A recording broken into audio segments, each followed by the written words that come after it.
Thank you for watching Scary Bear Attacks. If you like this episode, please remember to hit the like button and leave a comment or two, then subscribe and click on the bell to receive notifications of whenever we release new videos. Also, please remember to share them to your social media. Welcome back to Scary Bear Attacks. Today's episode takes us to the Russian Far East. The village of Termalny is a small town surrounded by forest and mountains. This village is situated on the Kamchatka Peninsula, which extends into the Pacific Ocean and the Bering Sea on the east and the Sea of Okhotsk on the west. The plant life consists of thick undergrowth and dense forests of fir and pine, as well as deciduous trees. The animal life includes wolves, deer, and elk, as well as the usual array of smaller animals like squirrels, foxes, and birds.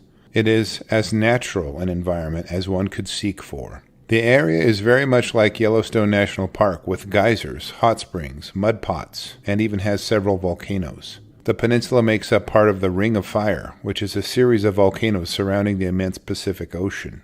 Igor Tsyganenkov and his stepdaughter Olga Moskalyova were on a camping trip near a local river and fishing in late August of 2011. The pair apparently returned to camp to find that Igor had forgotten a fishing pole on the bank of the river, so they decided to return together to recover it. They arrived at the location and began searching for the fishing pole amongst the reeds and tall grass lining the riverbank when there was a rustling in the grass behind them. They were several yards apart, but within sight of one another, when a large brown bear emerged from the grass and slowly proceeded toward Igor. He began yelling and backed up further into the reeds along the bank. The sow stretched out her paws and clasped the man by the shoulders and slowly wrestled him to the ground. She swatted him and bit him until she managed to clench her jaws on his neck. Tossing her head back and forth forcefully, she broke his neck. Olga next saw the bear stomping on his head and torso, smashing his skull. His broken body lay still as the bear's 3 cubs trotted over to their mom's side.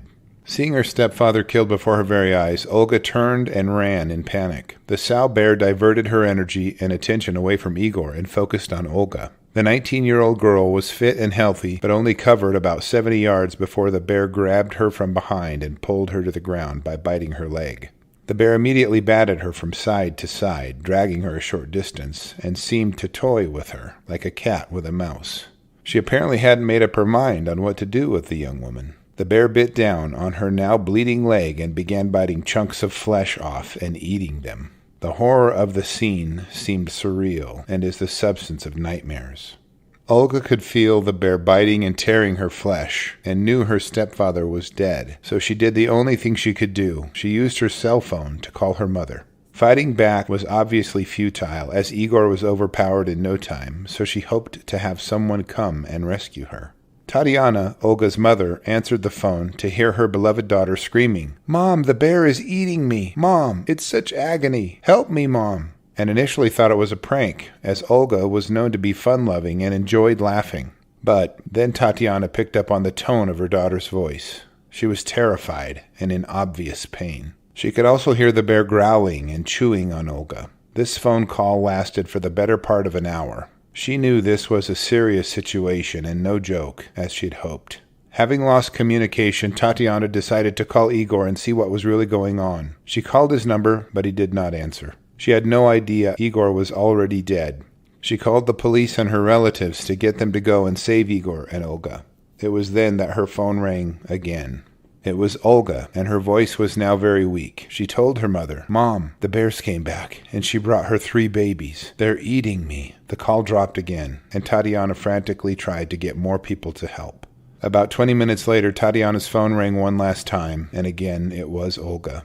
The bears had apparently eaten their fill and left her to die. Olga must have known she was on the verge of death and wanted to say goodbye to her mother. Tatiana answered the phone and heard Olga utter, "Mom, it isn't hurting anymore. I don't feel the pain. Forgive me for everything. I love you so much." The call dropped for the last time.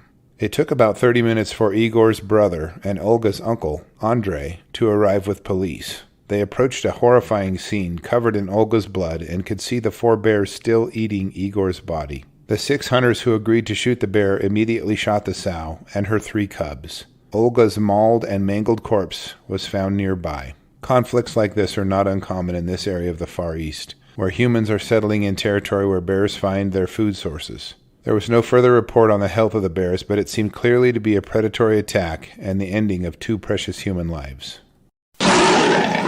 Welcome back to Scary Bear Attacks. Thank you to Zolt Montessori for emailing and encouraging me to put together this episode. Today's episode takes us to a location 8 miles west of the town of West Yellowstone, to a trail called Buttermilk Trail. The geography here is high elevation, with nearby Bald Peak breaking the 10,000-foot high mark, and the valleys are consistently above 6,500 feet. Common plants in this area are pine, fir, and spruce trees, which cover the land like a giant green army that sways in every breeze. Along the creeks and lakes you will find willow bushes that hide mule deer and white-tailed deer, elk, moose, and even a few mountain goats on the high peaks. The common predators here include wolves, cougars, black bears, and a rapidly growing and spreading population of grizzly bears. If this area sounds familiar, it is probably because this will be the 3rd grizzly bear attack we will cover within a 30-minute car drive from each other. The attack on Todd Orr and Karl Mach happened very near this location and begs the question, why are all these attacks happening just over the park boundary? Amy Adamson was 48 years old and was a former English teacher. She had left her profession to backpack across the nation and use her experiences to write a book she planned on titling Walking Out, One Teacher's Reflections on Walking Out of the Classroom to Walk America. Amy was very active and in amazing shape. She was an avid hiker and ran marathons from time to time. Her hometown was Darby, Kansas, which is quite a contrast to where she was spending her summer. She was working at Yellowstone National Park as a seasonal employee and had fallen in love with the area the moment she laid eyes on it. The Buttermilk Trail was one of her favorite places to go for a jog early in the morning, and she routinely came here to get away. The trail is a favorite for hikers, horseback riders, and people driving off-road vehicles, so she knew she would have people around her as she jogged. She wore her favorite running shoes and wasn't in the regular practice of carrying bear spray on her when she hit the trail. She didn't pack a firearm with her either. Just before 8 a.m. on July 22nd of 2023, Amy arrived at the parking lot near the trailhead. Nearby there was an RV park and private campground packed with plenty of visitors and around 20 cabins almost always rented to full capacity. Amy hiked to the trailhead and started a slow-paced jog. She quickly climbed only a few hundred yards when something tragic she hadn't anticipated happened. Maybe 15 minutes behind Amy was another hiker who had just begun to climb the same trail. We will protect this hiker's name out of respect for their privacy. As the hiker traveled only a few hundred yards up the trail, he came across Amy's body lying just off the trail.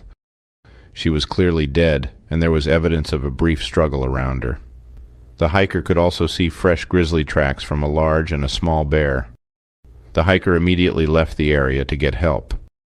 Investigators quickly made their way to the location reported by the hiker. They saw the tracks of a sow bear and her smaller cub, but a search for a food cache, daybed, or the presence of the bears yielded nothing. Wardens from the Montana Fish, Wildlife, and Parks cooperated with the investigators of the U.S. Fish and Wildlife Services to investigate the attack. Along with the bear track evidence at the site, the investigators stated that Amy had apparently died from wounds inflicted by a bear attack. The coroner later announced she had died from loss of blood, which usually takes at least several minutes unless a major blood vessel is severed, which can cause a person to bleed to death in a matter of seconds to minutes. The investigators also noticed that Amy was hiking or jogging alone. They deemed the attack a defensive attack given the bears consumed no part of Amy's body and did not cache her corpse for consumption later. The bears also immediately departed the area and offered no defense of her corpse. Officials announced an emergency closure of the Buttermilk Trail system to remain closed until August 25th this summer. All human entry is prohibited and enforced by rangers. Wildlife agents placed culvert traps out in the area and hoped to catch the sow and her cub. Time is of the essence in catching the bear involved because as the days pass, the odds of catching a different bear than the offending one increase. The DNA evidence on the bear's claws will only be viable for a few days, after which being certain they have trapped the attacking sow will be impossible due to the degradation of the DNA. A trail camera placed by the agents did capture a grizzly sow with 2 cubs on the night of the attack, but no further sightings of the trio have occurred since. Searches by aircraft yielded no sightings, no evidence, and no hope of tracking down the bears. Authorities have not decided exactly what action should be taken against the sow and her cubs. Killing the bear would eliminate a bear that has killed a person, but she was also only doing what sow bears are supposed to do, defending her cubs from a perceived threat. The other option is to relocate the bear to a more remote area, but this solution also has its trade-offs. If they relocate the sow and her cubs, she will be considered an interloper on the territory of any bears already claiming that area. She may be pushed out of that territory and back toward human population centers. This brings up a topic we have discussed briefly on other episodes on this channel. Bear researchers have reported that sow bears are increasingly choosing to move their cubs right into human-occupied areas, just like the Buttermilk Trailhead area. Places surrounded by human development and activity tend to drive away the dangerous boar bears that prey on young bear cubs. The sows that do this tend to be larger in size and have more cubs due to the availability of food, safety, human tolerance, and even adoration of their presence. The co-owner of the West Yellowstone Rodeo and Creekside Trail Rides, Laura Skinner, states that horseback ride tours have not dropped off due to the report of Amy's mauling and death. She states that people who live in the area are used to seeing them and are watchful for them. She says that her guide service simply sends a rider ahead of all of their riding tours to make sure there are no bears they might run into on the ride. She continues by saying that with all of the activity of authorities trying to find the sow and her cubs, she is sure they are far from the area. My experience with grizzlies in the area is equally alarming. In the fall of 2022, both of my sons drew antlered moose tags in a hunting unit adjacent to Yellowstone National Park. My family has hunted there for elk, deer, and moose for over 45 years, and moose hunting here used to be more like grocery shopping. Moose could be found easily, and populations were very high in density. Last fall, we hunted for 3 weeks over the months of September, October, and November, and spoke with several elk hunters who had run into bears while stalking their prey. We noticed grizzly bear tracks in the fresh fallen snow on roads. At one point, we were driving along the Mesa Falls Scenic Byway, which merges with Highway 20 and continues to the town of Island Park. I noticed a small hollow with about 20 pine trees growing out of it about 100 yards off the road, and decided I would walk out to those trees to relieve myself. To our east was a forest of pine trees, and on the west side of the road was sagebrush. Less than 1 mile across the brush, we could see Highway 20. Just as I got ready to get out and walk to the pine stand, I saw a big dark brown object that resembled a dog sitting on its haunches. I was sure it was a stump because what on earth would a grizzly bear be doing in the sagebrush between 2 highways? As I watched in amazement, the bear stood up and slowly walked parallel to our position on the byway and toward the south. It was walking toward a small sawmill that we observed in operation earlier that day. My first thought was that the sawyer may still be running his equipment and would be completely oblivious that the bear was headed toward him. We watched as the bear slowly disappeared and reappeared as it ambled through the slight folds in the sagebrush, getting closer to the sawmill. We turned our truck around and drove the 1/4 mile to the sawmill and searched for the man who was running it. He was not there, which put us at ease. We watched as the grizzly walked toward the back side of the sawmill site. We drove around to the back to watch it for a while. The ground had only a few feet of low folds in it and only sagebrush for cover. That massive grizzly bear disappeared within 50 yards of us, and we could not find it again despite searching from the safety of our truck for 30 minutes.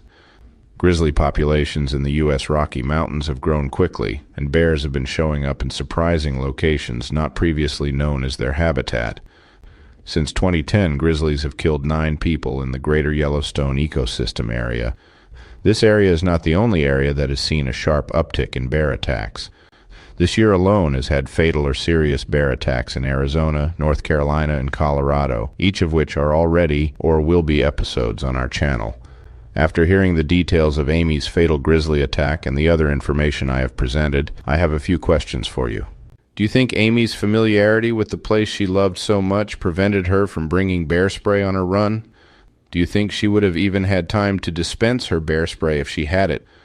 Was her attack a matter of the wrong time, wrong place?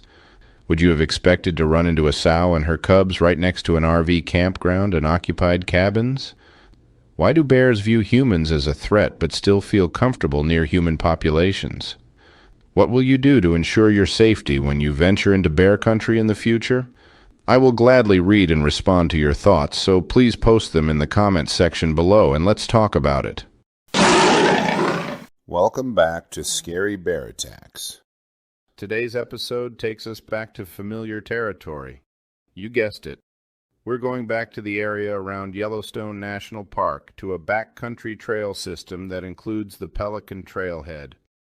I'm sure you are familiar with the geography and plant life around the national park, especially given we have done almost 10 episodes discussing attacks in this area. The forests of pine, fir, and spruce trees are interrupted by broad meadows of grass, with secretive patches of willows along the shore of any body of water. If you hike into the right places, you can see for miles and witness what some visitors call the American Serengeti. It is a comparison between the packed plains and savannas of Africa crowded with wildebeest, zebra, and predators like the African lion. The most substantial difference is bison and elk crowd. These meadows and the predators here are much more powerful and every bit as dangerous. On July 28, 1984, 25-year-old Brigitte Friedenhagen was visiting the park with a couple of her family members, along with her brother Andreas and his wife Janko. They were all from Switzerland and decided to visit Yellowstone National Park and other interesting locations in the U.S. together. Brigitte was adventuresome and possibly a little too much so. As they cruised the roads surrounding and inside the park, she was clearly drawn off of this all-too-beaten path to a more remote and backcountry experience. Now, Andreas and Janko were adventuresome, but not to the point of foolhardiness. They knew Brigitte was wanting to explore wild things and have immersive experiences in nature, but they were not so inclined to participate. They listened as Brigitte explained her plans to hike from the Pelican Trailhead all on the 30th, then camp out at a backcountry campsite. Then finish off the hike out to Wapiti Trailhead on the 31st to meet with her brother and sister-in-law in the trailhead parking lot. They looked on as she explained the gear she had brought in anticipation of her solo adventure into the wild. She had packed her foam pad and sleeping bag, a flashlight along with a small tape recorder to commemorate the events as she hiked. She searched through her gear and made sure she had packed her blue jeans and her flannel shirt, plus her other personal clothing items. She didn't take any cosmetics, as she planned to be alone, but did bring some sunblock for her lips as well as a prescribed respiratory stimulant known as Micarin.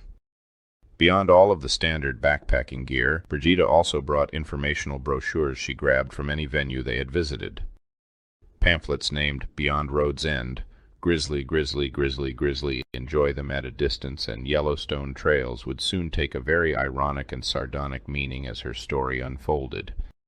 Keep in mind, bear spray had not been invented yet, or was possibly in its infancy of development. According to the research I completed, carrying a firearm was illegal in all national parks until it passed on a legislative rider on the Card Act of 2009. At the time of Brigitte's visit to the park, the latest and greatest information on grizzly bear attacks addressed surprising them as you hiked or ventured into their territory. Bear bells were considered the solution, so she packed those in her backpack as a preventative measure from attack. Brigitte was a very by-the-book kind of young lady. Every trail registry her group visited had her signature, just below the small billboards covered with posters discussing the presence and dangers that black bears and grizzlies present to visitors. There were posters with illustrations on how to suspend your food from trees while visiting the backcountry, and careful directions on proper disposal of food items as well. Brigitte took careful notes of all of it and immediately put every bit of it into practice. On July 29th, Brigitte, Andreas, and Janko entered the South Park entrance and drove to the Canyon Ranger Station. They had a brief dialogue with the rangers there and ended up purchasing a backcountry camping pass for Brigitte. She relayed her plans to the rangers, detailing her departure from the Pelican Trailhead and hiking into remote campsite 5B1 for the evening, then continuing along the Wapiti Trailhead to the parking lot to end her excursion. It was a simple one-night adventure that she had planned to do by herself. Her 10-mile hike into the campground would only be a couple of climbs of a few hundred feet, so most of her trail hiking was relatively flat. 10 miles for one day, then a peaceful night's rest under the stars in the wilderness. Sounds like a wonderful getaway. She was concerned, though, as she had discussed with her brother Andreas, the danger the animals in the brochure could pose while she was by herself. Nearly any animal in the brochure could be dangerous, and some of them were clearly temperamental about having humans in their area. Her mind wasn't only focused on the ill-tempered moose, but clearly more concerned about grizzly bears. Just before 11 a.m. on July 30th, Andreas and Janko drove Brigida to the Pelican trailhead. They hiked in with her for the first 5.5 miles, and they decided she wouldn't hike all the way down the Wapiti Trail to the trailhead. Instead, Brigida would hike a little further and pitch camp to stay the evening, then hike back to the Pelican trailhead to meet up with her brother and sister-in-law. They watched as she hefted her stuffed backpack onto her slender shoulders and then disappeared into the forest. Andreas and Janko undoubtedly felt some apprehension and anxiety as they watched her climb the trail, but knew that this is what she had wanted to do. They hiked back to the trailhead and drove their car back to their campsite to eagerly anticipate her arrival in 2 days. As the days passed, they drove their vehicle back to the Pelican trailhead and parked, optimistically waiting for Brigida to emerge, radiating with pride at the completion of her adventure. They passed the time with small talk and waited and waited. As the hours turned into the better part of the day, their worries began to grow. At around 5:30 p.m., their worries culminated into action, as Brigida had now missed their rendezvous time by 4 hours. Scenarios had to have flashed through their minds. Did she get enchanted by a breathtaking scene that made her spend time there, causing her to be late? Had she sprained her ankle and was immobilized while waiting for rescue? They chased away the thought of anything more serious occurring. They quickly drove to the Fishing Bridge Visitor Center and reported Brigida missing to the park rangers. An emergency plan of action was devised by the rangers and was immediately implemented. The next day, August 1st, Park Ranger Marshall covered the Astringent Creek Trail by horseback as Bill Berg and Colette Dagelberg searched around the Upper Pelican area of the trail system. A volunteer by the name of Nelson Scott covered the area between the two trails. This comprehensive search was thorough and made sure the entire trail system Brigida had indicated she would be traveling on was cleared. They searched at Campground 5B1 but found it unoccupied, and it appeared that no one had stayed there in at least a few days. As Ranger Marshall rode his horse along Astringent Trail, he looked for bear sign among the lodgepole and spruce stands. His professional training taught him to search for telltale activity that may not be picked up by your average hiker. Evidence that a bear would leave behind that may go unnoticed by the untrained eye. He found no scat or tracks along the trail, and there was no digging along meadows.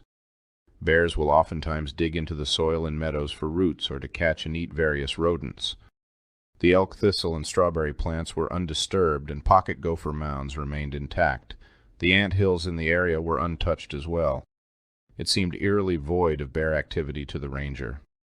Just before 11:30 a.m., he arrived at Campground 5W1, which is no longer indicated on the backcountry campground map. Ranger Marshall discovered Brigida's camp. She had apparently not made the intended progress in her hike, as her campsite was placed several miles short of the backcountry campground on her permit, Site 5B1. He noticed some very concerning evidence at the campground and requested immediate assistance at the location. An investigative team was immediately flown into remote campsite 5W1. As the investigative team set out to gather any clues as to what happened to Brigida, her campsite seemed oddly organized and arrayed to be lacking her immediate presence. It looked as if she would walk out of the bushes nearby after investigating something that had caught her eye. Her tent was set to face west, and near the entry flap to her tent was a 27-inch long tear in the tent fabric. When the investigators lifted the tent flap, they could see her folded clothes placed inside a plastic bag near her foam sleeping pad. Beside the bag was her sunblock, a container of the respiratory stimulant Micorin, and a butane lighter still neatly placed on the left side of her sleeping pad. On the right side was her flashlight still in the off position, and a tape player with run-down batteries. Toward the back of the inside of her tent was her rucksack. Also in her tent was the remaining portion of a 100-gram chocolate bar inside of her rucksack. Brigida's sleeping bag was laid out flat about 6 feet behind her tent. It looked as if she had laid it out in the sun to dry after getting it wet. It was still zipped and velcroed closed.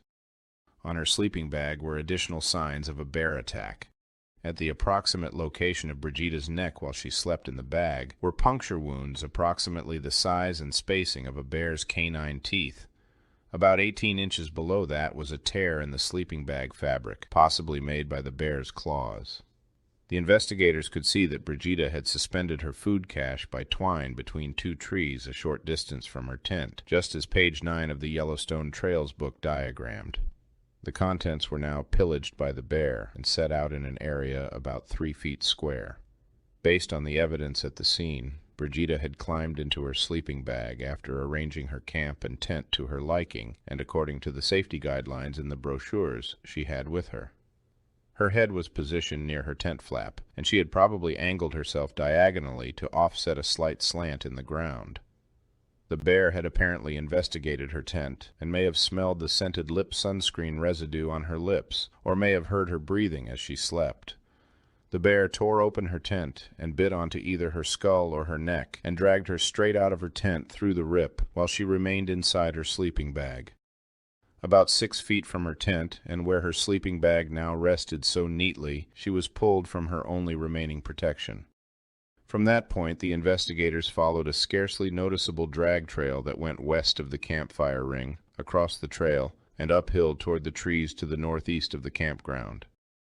Along this drag trail, they found Brigida's bloody sweater with rips and tears caused by the bear's claws and teeth. A few yards further along the drag trail, they found her cotton pullover t-shirt, now bloodied and made dirty from the bear attack. About 250 feet from her tent, the investigators found the remains of Brigida Friedenhagen. The grizzly had partially consumed her corpse, and her remains were recovered for analysis by the coroner. Immediately after Brigida's death, the area around White Lake was closed to all visitors while the rangers placed bear traps and conducted surveillance on any bears found in the area. After looking over how Brigida had tied her food cache up in a tree, investigators surmised that the bear was able to climb the tree high enough to retrieve her food cache. They believed that the resulting attack on Brigida occurred because the bear had retrieved it and was initially protecting it from what it viewed as a threat to its food. The coroner found that Brigida had died from hemorrhage and shock due to multiple lacerations received during the bear attack. It was noted in the investigators' final report that she followed all safety guidelines recommended by the brochures and park officials. The investigative team used the track size and span of the tooth and claw wounds on Brigida's body to estimate the size and age of the bear that killed her. They guessed the bear to be between 2 and 3 years of age, making it a sub-adult bear, but no other details were offered regarding the sex or health of the bear, as it was never caught or killed. Given that DNA science could not be used at the time of the attack, there was no way investigators could conclude they had killed the bear that killed Brigida.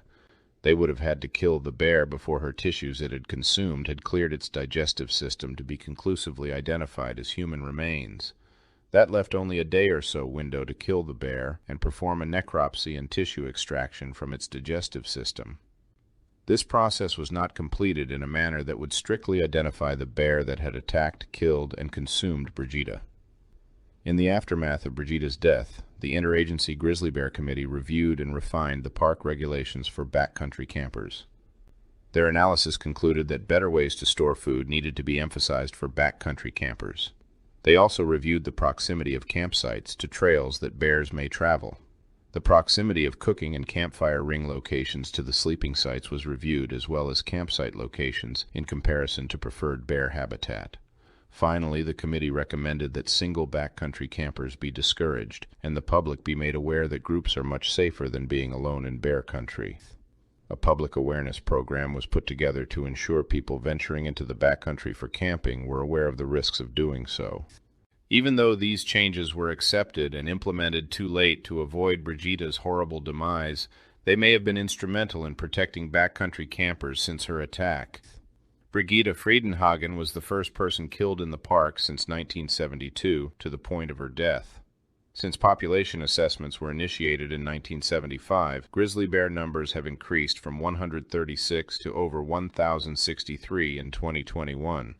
The grizzlies have also increased their occupied habitat by over 50%. When you add those two trend lines, you can see that by increasing the grizzly populations by nearly tenfold, while only increasing the area from which they draw resources by 50%, it is easy to conclude that grizzly numbers are at an overpopulated threshold and may be overburdening their food and territorial resources. This stress on grizzlies may lead to continued and increasing incidents of them venturing closer to human civilization.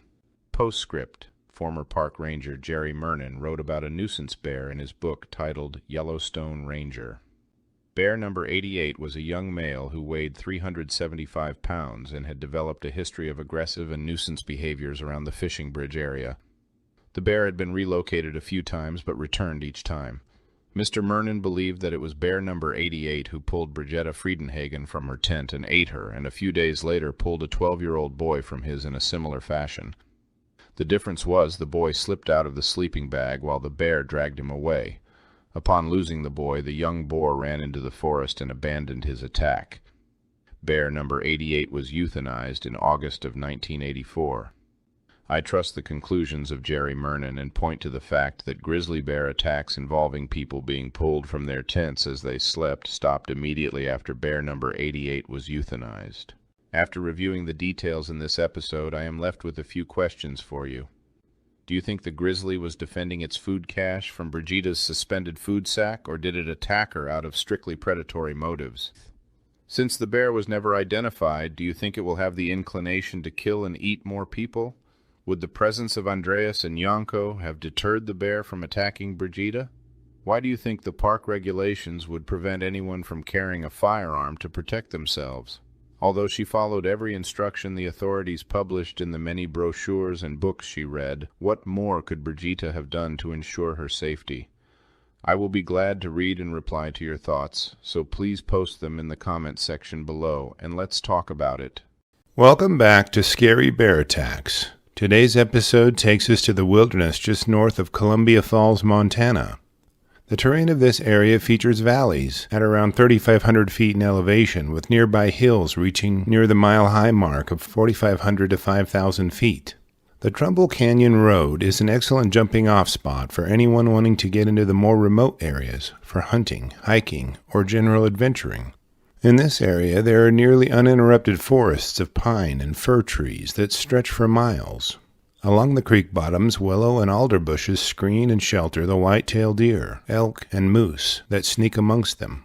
The berries offering up their fruit to human and animal visitors include huckleberry, thimbleberry, chokecherry, and gooseberry. Patches of stinging nettle, nodding onion, and mountain sorrel decorate the ground with their beautiful flowers and add variety to the visual cornucopia.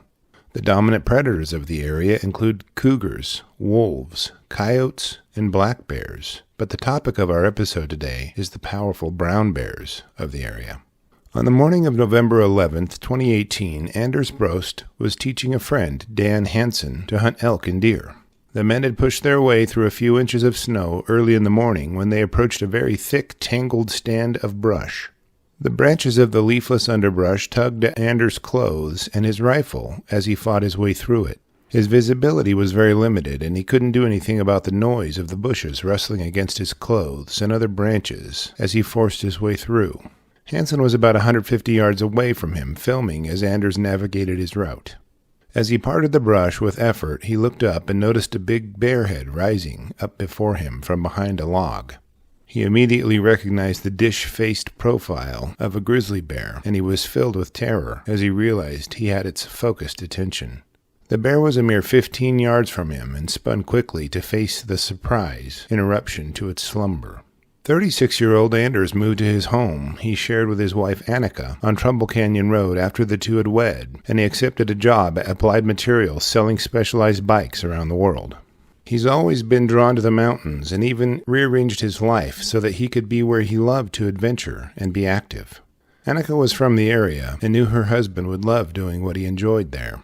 Anders loved being outside, from skiing, biking, hiking, Rafting, fishing, and hunting he is described as spending more time outside than inside. As the bear streaked toward him, parting brush and branch as it clearly drove itself toward a confrontation with the hunter, Anders began stumbling backwards, trying to increase the distance between him and the enraged bear.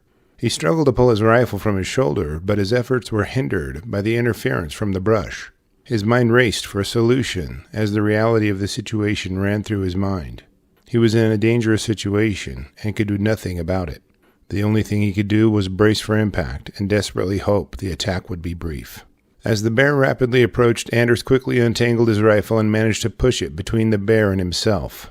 The rifle barrel grazed the bear's shoulder and did nothing to slow the bear's advance.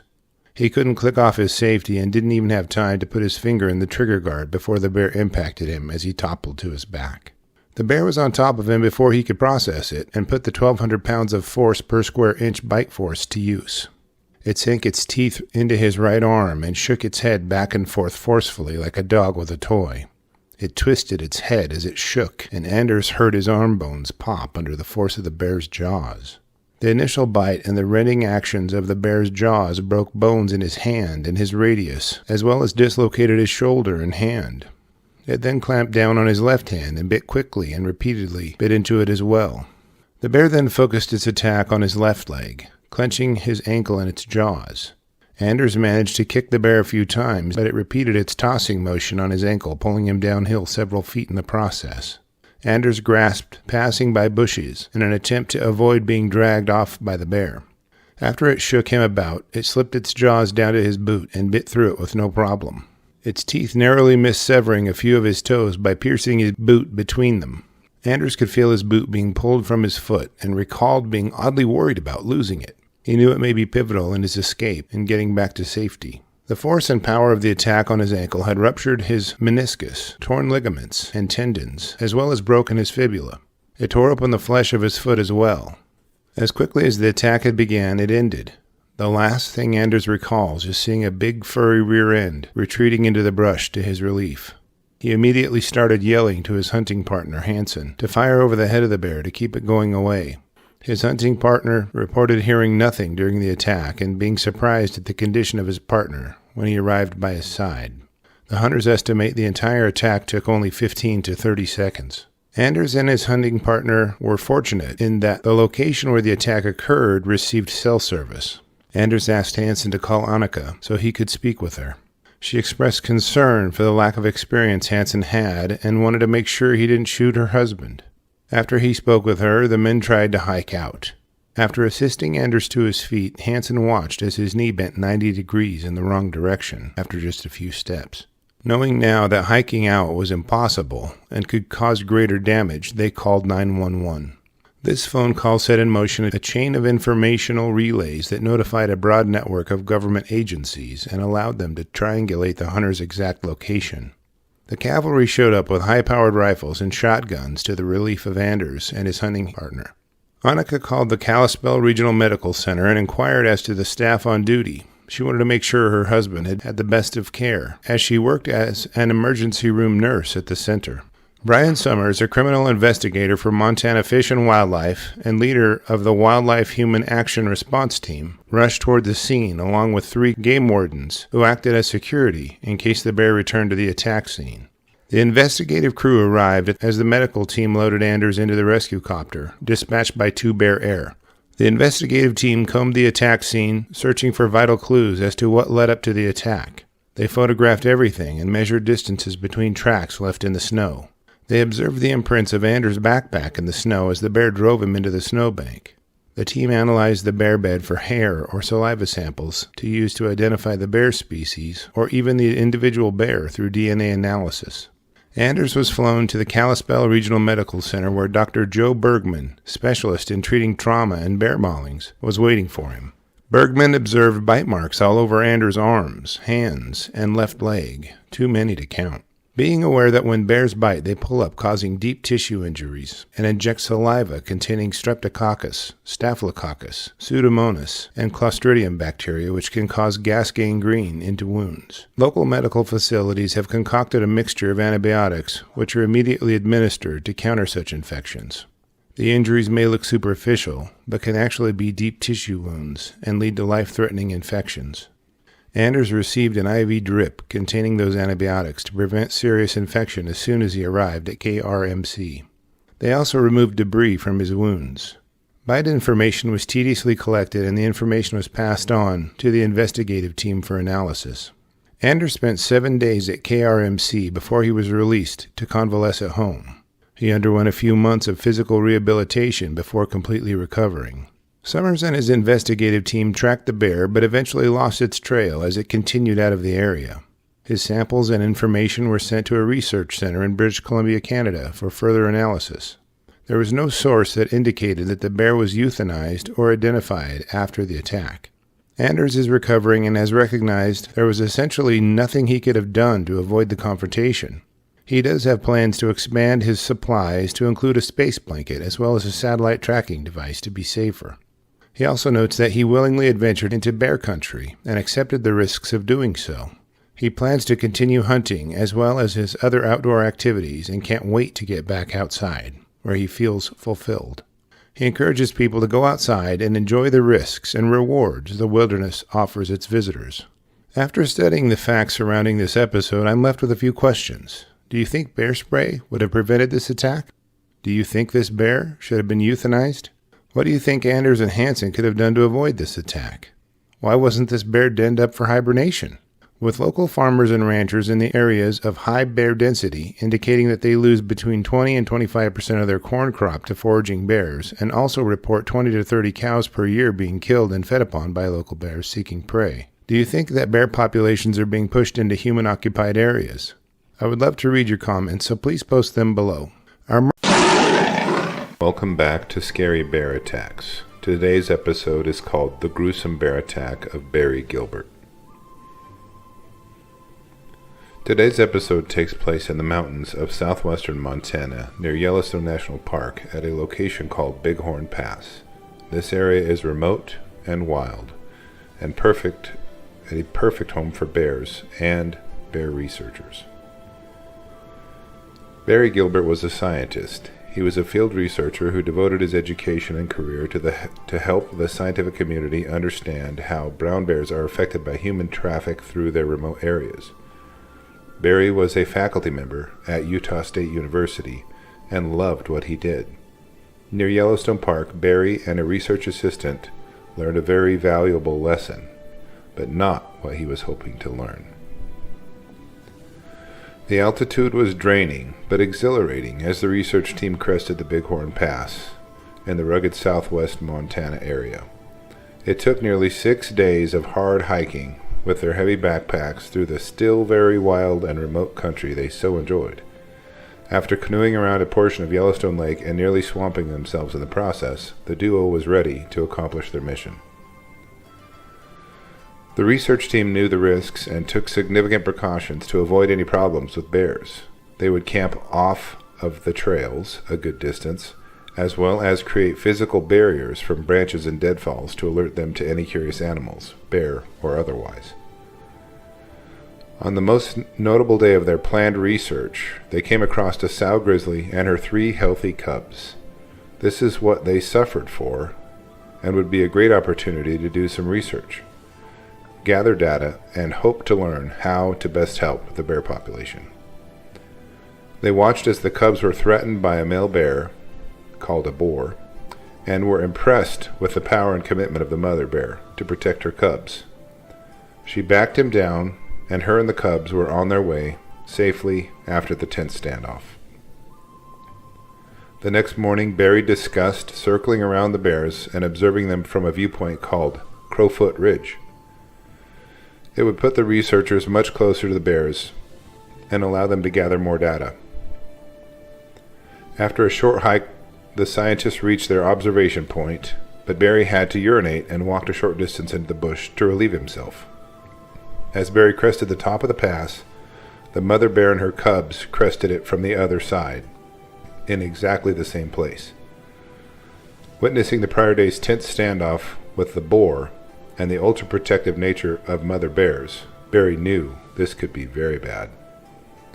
By the time Barry could process the situation, the sow let out a loud woof and blurred through the surrounding undergrowth that separated the pair. A mousy smear of motion and teeth, and the next thing Barry knew, he was on the ground. The sow was quick and efficient in her assault of the perceived threat.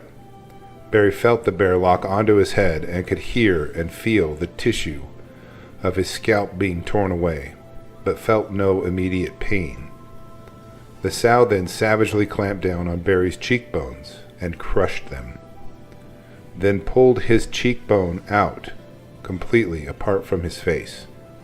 All Barry could think of was, "This is how you die." As his lifeblood poured onto the ground, his body fell limp. The perceived threat now neutralized, the bear let up on her attack. The graduate student accompanying Barry yelled and chased the bear from his research partner. A team of smoke jumpers were training nearby. Unfortunately, the helicopter pilot training with them was an experienced combat pilot who completed 2 tours in Vietnam. Adding to Barry's fortune, battlefield trauma surgeons were also in that same training session. If these trauma specialists had not been nearby, Barry would have certainly succumbed to his injuries very quickly. The surgery immediately after this attack saved his life and took 11 hours to complete and over 900 stitches and sutures. The hospital actually ran out of sutures due to his medical procedure. After the surgery, the surgeon showed Barry before pictures of his face and scalp. Barry asked the surgeon if he had ever seen this kind of damage before, and he said, "Yes, but not on one person." Barry's face was eventually rebuilt, but his left eye was blind, and he had a disfigured facial structure. Barry was not bitter or angry with the bear. She was merely defending her cubs from a possible threat. She was being a good mother, and he simply happened to be at the worst possible place at that time. If you would like to read his first-hand depiction of his attack and a lot more information, it is compiled in his memoir called One of Us, A Biologist's Walk Among Bears.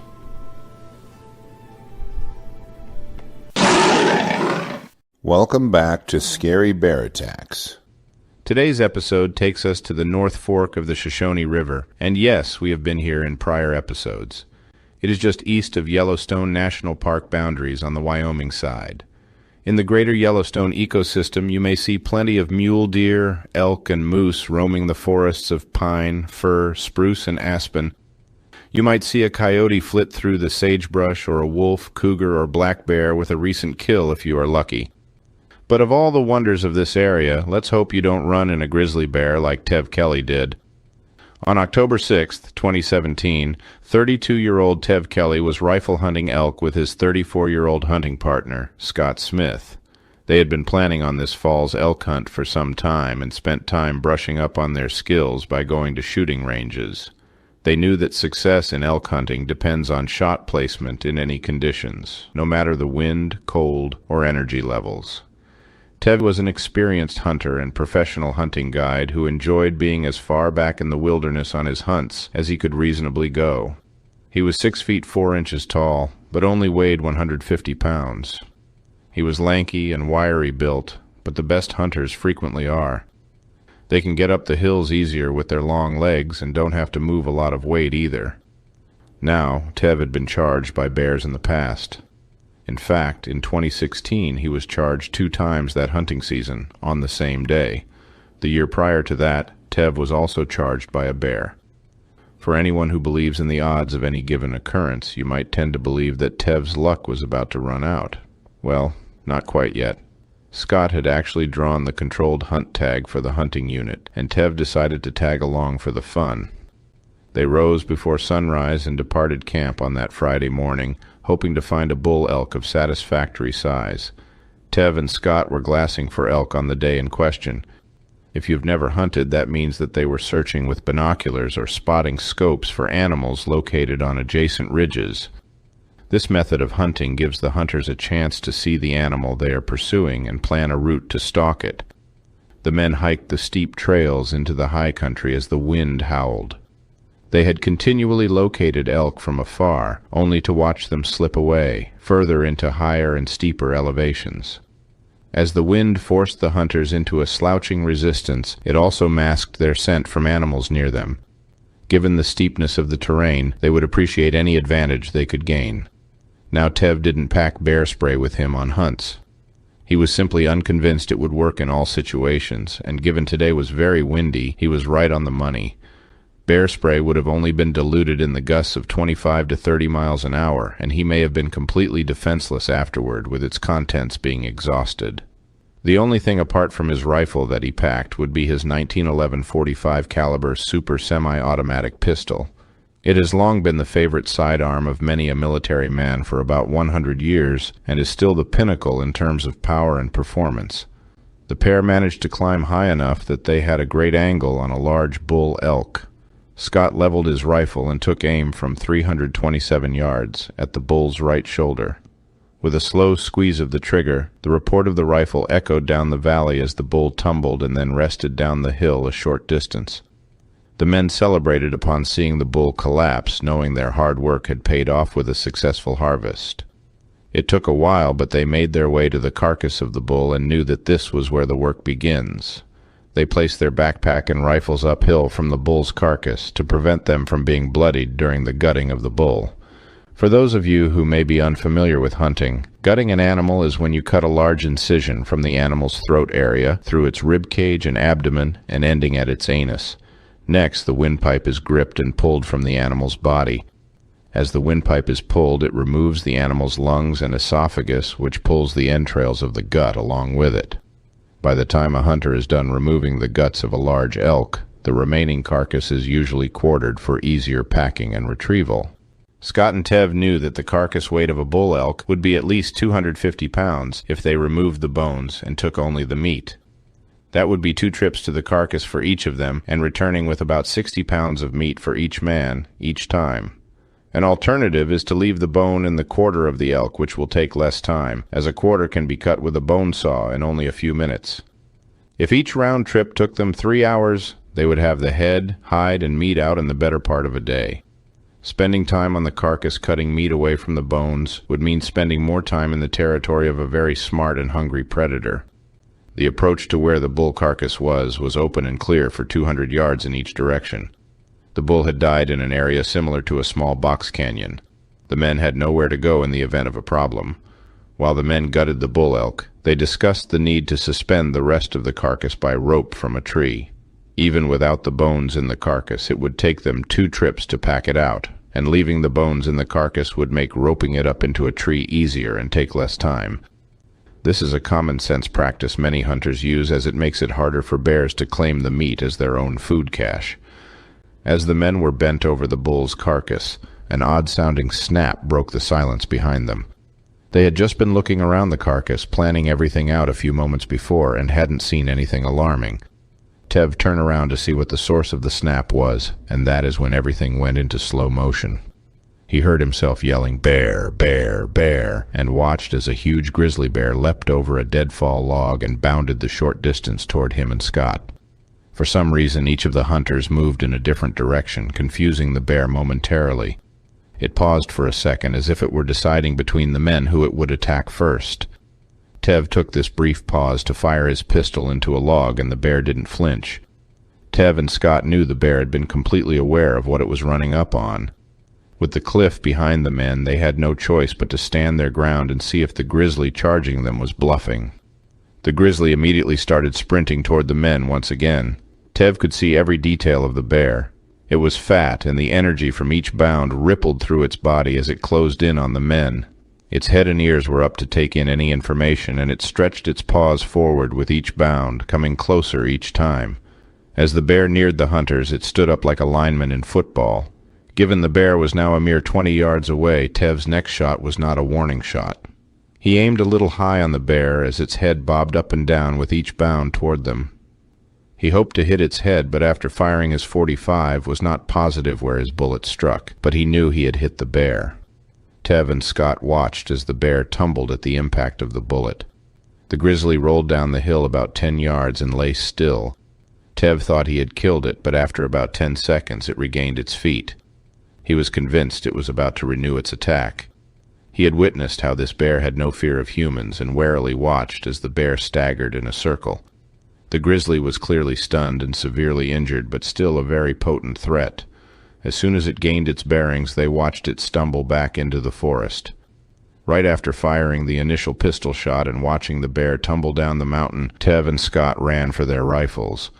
They knew that the now wounded grizzly wouldn't tip his hat and forget about the meat or the men. Tev didn't fire again at the bear because he was unsure of exactly what the law said about killing a grizzly in self-defense. He, for some reason, was under the impression that once the bear was departing, he could no longer consider it a threat. Recent lawsuits and citations of hunters in similar situations blurred through his mind. In his hesitance, he granted a wounded and angry grizzly permission to threaten himself, his hunting partner, and anyone else who may have the misfortune of stumbling upon the bear.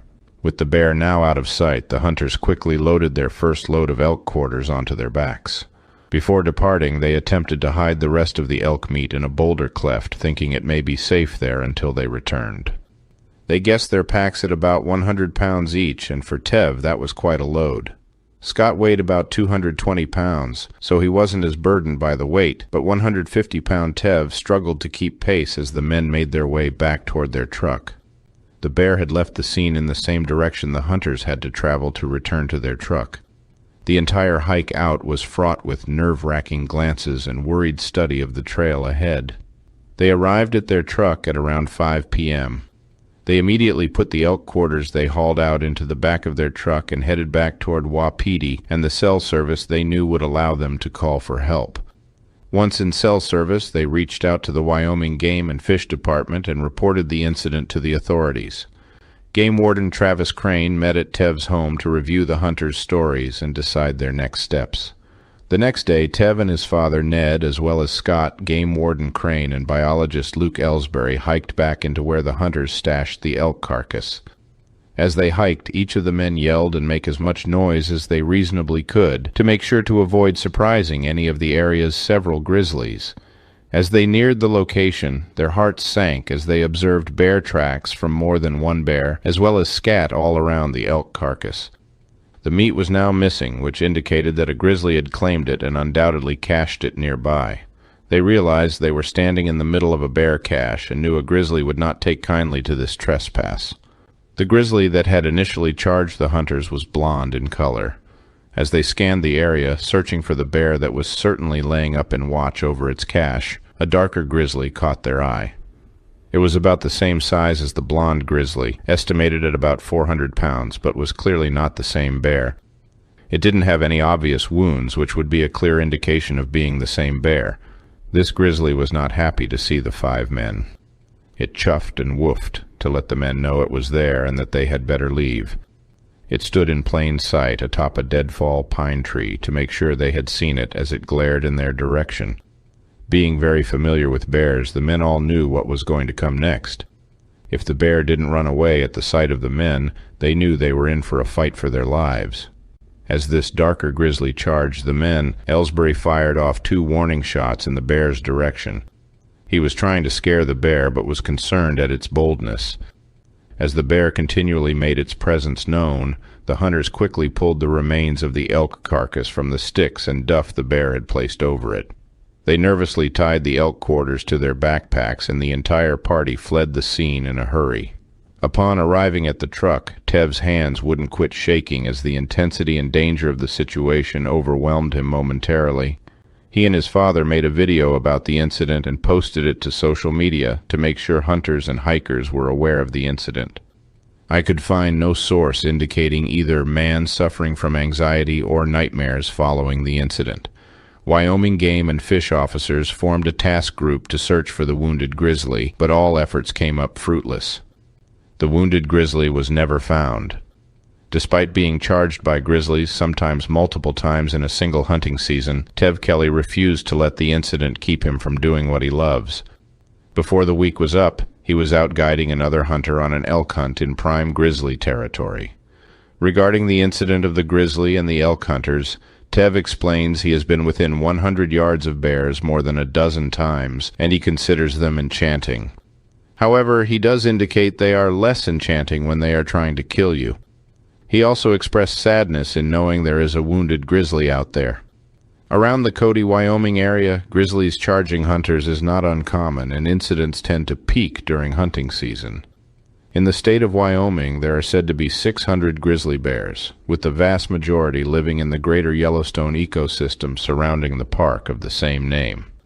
Since the beginning of record-keeping regarding grizzly bear attacks in 1967, a total of 23 people have been killed in Montana and Wyoming. That is an average of 1 human death every 2 years due to grizzly bear attacks each year for the last 51 years. Since the year 2010, grizzlies have killed 8 people in Montana and Wyoming combined, with 7 of these fatalities occurring in the greater Yellowstone ecosystem. After reviewing the facts surrounding this episode, I am left with a few questions for you. Do you think this grizzly was a dinner bell bear that came in upon hearing the report of the hunting rifle? Could bear spray have prevented the injury to the bear?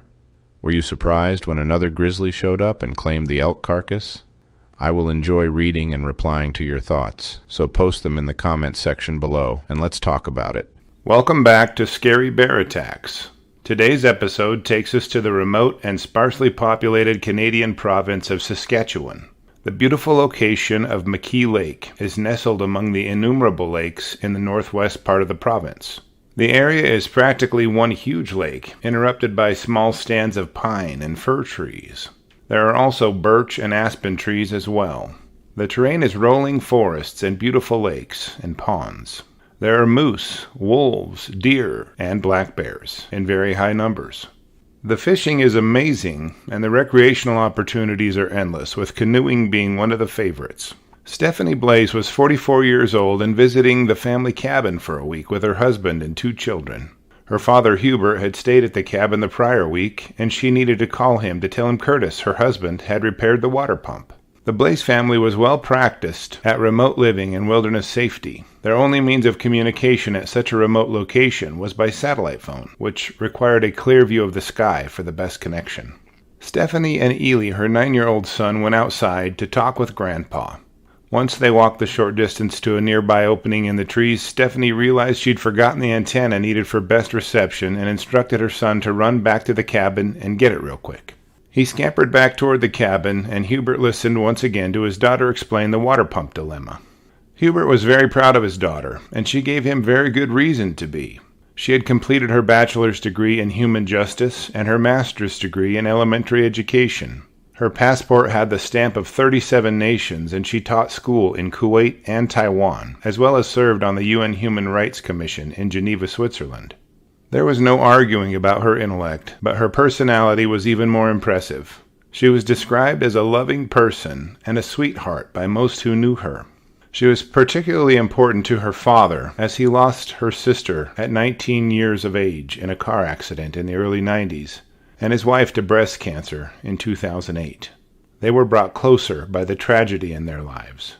Hubert resumed listening to Stephanie after hearing her order Ely to fetch the antenna. Suddenly a strange gurgling noise broke through on the line. He called his daughter's name in an attempt to understand what was happening, but there was no response. The sounds coming from her end of the connection were grunting and growling noises, not words. This went on for a few minutes before Hubert hung up, thinking it may have been a connection problem. Hubert called his daughter back, but was not able to reconnect. A few minutes earlier, Ely had run to the cabin and grabbed the antenna and was on his way back to his mother's side, but as he approached, he could see a horrible sight.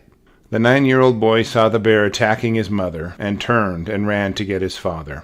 The boy stammered out the situation to his father, and Curtis grabbed a pepper spray and a gun. He sprinted to his wife and yelled and sprayed the bear with pepper spray in an attempt to run it off and stop the attack. The bear spray seemed only to enrage the bear, as it simply intensified its attack and stubbornly refused to leave his prey. Curtis knew he had to shoot the bear and fired once, but the bear continued the attack. Curtis fired a second shot, and the bear dropped, ceasing the attack. Curtis immediately rendered first aid to Stephanie and noticed she was not breathing and had no pulse. He started CPR and then called Hubert for advice.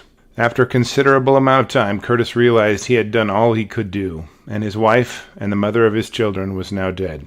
Hubert and Curtis had authorities come out and investigate the attack and take possession of Stephanie's remains. The bear's corpse was taken and a necropsy was performed on it. It revealed the black bear to be a male and older for that area, but no other details could be found out about the bear. The attack was labeled an unprovoked and predatory attack. A GoFundMe page was created for the children and raised about $25,000 per child that their father indicated would go toward their education. Stephanie Blaze's attack was the first fatality caused by a black bear in Saskatchewan since 1983.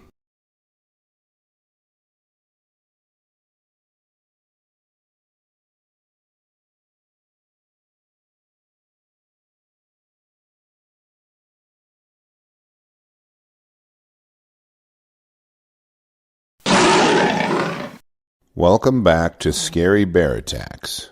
Today's episode whisks us away to about 100 miles north of Phoenix, Arizona, to a place just outside of Prescott called Groom Creek. It isn't exactly the back 40 here, as there are homes all around this rural development. There are even a few small businesses nearby. The terrain is hilly and covered with stands of spruce, pine, and juniper trees. There are an average of 300 trees per acre here, which is high density. The wildlife in the area includes mule deer, elk, pronghorn antelope, turkey, and javelinas, to name a few. The dominant predators in this area include mountain lions, coyotes, foxes, bobcats, and black bears. It is in this scenic and peaceful setting that our episode takes place today.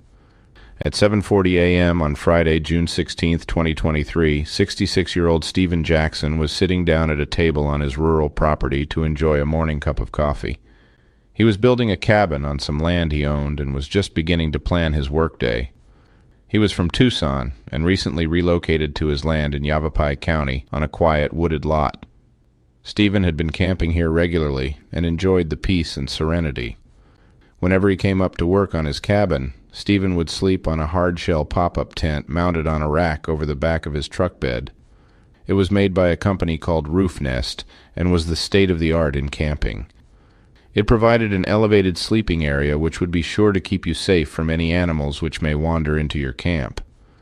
It had a reduced vulnerability to being attacked by an animal like a bear, who would find a ground-based tent easy access, even though this kind of encounter rarely happens. Users describe this means of tent camping as granting a sense of security more than ground tenting it.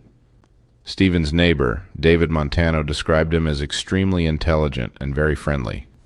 The two had exchanged phone numbers when they first met several years back and had been friendly neighbors ever since.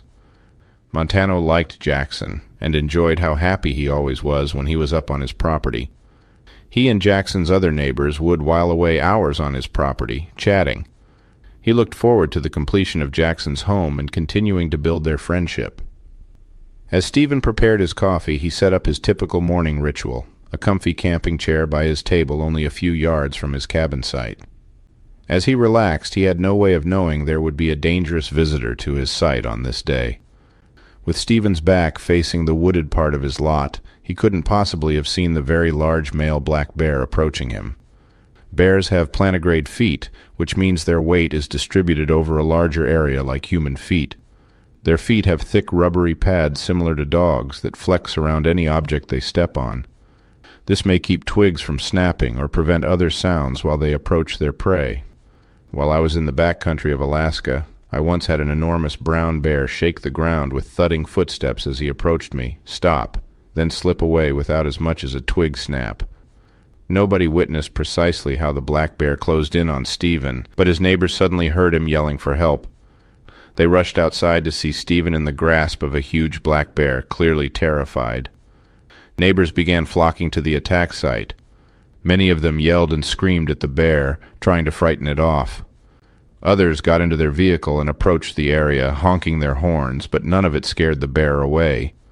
As the bear bit and clawed Stephen, the man yelled and tried pushing the bear away from him. With all the din raised by the neighbors, the bear began to drag Stephen away, about 75 yards down a slope. That is when one of them went to get Montano. Montano worked for the government, and as part of his training was well trained with firearms. He firmly believed that a firearm in the hands of a trained person can save lives, but on this day, he was painfully wrong. Montano was sleeping when he heard a thunderous pounding on his front door. He leapt out of bed and ran to the door to see what all the ruckus was about. As he opened the door, he witnessed an exasperated neighbor telling him to get his gun because a bear had Stephen. Incredulous, he scrambled to grab his rifle. By the time Montano arrived at Stephen's lot, he was nowhere to be found. Bystanders directed him to look down the hill, and he quickly made his way through the trees and down the slope. As he searched for Stephen, he could see the bear standing over him. The bear was eating Stephen's lifeless body and slowly dragging Stephen further away. He raised his rifle and fired once, and the bear immediately rolled off of Stephen. Knowing how a dead bear can quickly become a partly dead bear, he fired once more into the bear's limp corpse. Montano and other neighbors quickly called the Yavapai Sheriff's Department and requested medical help at the location. They ran to Stephen's side to see if they might be able to help him. Stephen was a mess, with large bite wounds, and was not responding to them. By the time the police arrived on the scene, they found Stephen had died from loss of blood and trauma. His smile was erased in his painful expression of death. Arizona Fish and Game Department officials showed up and completed a brief investigation. They indicated that there was nothing left out that would attract the bear to Stephen's lot. He hadn't left food out or spilled anything that a bear might find enticing. Stephen had followed the Be Bear Aware guidelines in terms of keeping a clean campsite free from trash and food. They also indicated there were no reports of an aggressive bear in the area. It seemed this bear had never shown up on their radar as a problem bear. They took the bear's body for a necropsy to gain insight into why this attack happened. The report indicated that the bear was very large, weighing 360 pounds. It had a good amount of fat and had no sign of illness or disease. A rabies test was performed on the bear and came back negative. Authorities labeled the incident a predatory attack and struggled to explain just why it happened. The bear's stomach contents were removed. It had tissues from Stephen's body mixed in with some seeds and plants it had consumed previously. At our Patreon link below, you will find pictures of the attack scene and the dead bear after Montano shot it. There are no pictures of Stephen's injuries there, but the pictures are always great to analyze for context. There is nothing particularly graphic there except the dead bear. Stephen's remains were removed and transported to the coroner's office for analysis, but it didn't take a medical professional to explain his death. Authorities thanked Montano for dispatching the predatory bear before it could hurt or kill anyone else. They said that they avoided having to conduct a hunt for the bear since it was killed at the attack site. His neighbors, friends, and family were saddened by the manner and suddenness of Stephen's passing. Montano recalled how Stephen was looking forward to enjoying his remaining time at his favorite place on Groom Creek, and now he will stay there eternally. Since 1990, 15 people have been attacked by black bears in Arizona. Stephen's attack was only the second human fatality in over 12 years. There are reportedly only 2,000 to 2,500 black bears in Arizona, which makes Stephen's attack even more puzzling. After reviewing the details of this episode, I have some questions for you. We have reported in our episode on bear repellents and attractants that bears are drawn to the smell of coffee grounds. Do you think it was Stephen's early morning cup of joe that brought the bear to him? Do you think bear spray would have prevented this attack? Does this attack show you that precautions like being bear aware around your campsite and sleeping in elevated accommodations are not enough to avoid a predatory bear attack? Are you surprised at the massive size of the bear that killed Stephen Jackson? I will enjoy reading and responding to your comments, so please post them below and let's talk about it. Welcome back to Scary Bear Attacks. When you think of Florida, you probably think of palm trees, sandy beaches, alligators, and sunshine. Many people from all over the world travel to its relaxing and warm environment to escape colder, more stressful locations. Perhaps you will rethink your opinions and vacation destinations after this report. Florida is home to its own unique subspecies of black bear known as Ursus americanus floridanus. The subspecies is remarkably robust, with an estimated population of just over 4,000 bears statewide. Today's episode takes us to the central Florida town of DeBary, just north of the entertainment mecca of Orlando. On January 13th of 2022, just after 8 p.m., Austin Kennedy was outside enjoying the fresh air when a black bear was observed walking through the area. Not a common sight, this drew the attention of the neighbors as they walked through the area. The female black bear and her 3 100-pound cubs retreated up a nearby tree for protection. Neighbors Mike and Jenny were walking down the sidewalk. The mother bear shimmied down the tree and began aggressively approaching the couple. They began yelling and waving their arms to scare her off, and it seemed to work. They held their ground and kept their eyes focused on the irate mama bear. It was at that pivotal moment that Adie exited her home across the street from the confrontation to take her dog for a walk down Madeira Street. The mama bear immediately redirected her attention to Adie and her now barking canine. At the sight of the aggravated bear, Adie turned and ran away as fast as she could, a potentially deadly mistake. The sow quickly overtook her and leapt onto her back, slamming Adie's head against the ground, nearly causing her to lose consciousness. The bear began clawing her lower back and head, as well as biting her lower back, during the attack. The attack was over nearly as suddenly as it began, as neighbors, alerted by Adie's screams, converged to frighten the bear off. The bear and her cubs disappeared into the twilight, leaving Adie and her dog confused and terrified. Adie's dog disappeared into the night as well. Volusia County Sheriff's deputies were contacted and quickly responded to the incident. After a brief interview with Adie, the sow and her 3 cubs were observed hiding in the canopy of a nearby pine tree. Animal control officers used a tranquilizer gun to sedate the sow. The sow was euthanized per Florida Fish and Wildlife Conservation Commission policy based on her lack of fear of people. The 3 cubs were deemed able to survive on their own and were permitted to flee the area without being euthanized over the objections of Adie. Adie expressed gratitude for receiving relatively minor injuries and that her dog was not injured during the confrontation. This is the 14th recorded bear attack in Florida since records began in 1976. Black bears were removed from the threatened species list in Florida in 2012 and now can be found over much of the state. Some of the names of the people involved in this video have been changed to protect their privacy. The top link in the resource article of this video links to the actual 911 call from a concerned neighbor. The link to the FWC below also provides human bear incidents listed on a map of the area. Thank you for watching Scary Bear Attacks. If you've enjoyed this episode, please consider clicking on the like button and clicking on the bell icon. We'll help you know when we post our new episodes. Posting our video links to your social media profiles furthers awareness, and it's fun. We slashed our prices in our merch store, linked below, so check out the bargains there while you shop. As a member of our human community, remember to adventure bravely and be careful out there, especially in bear country.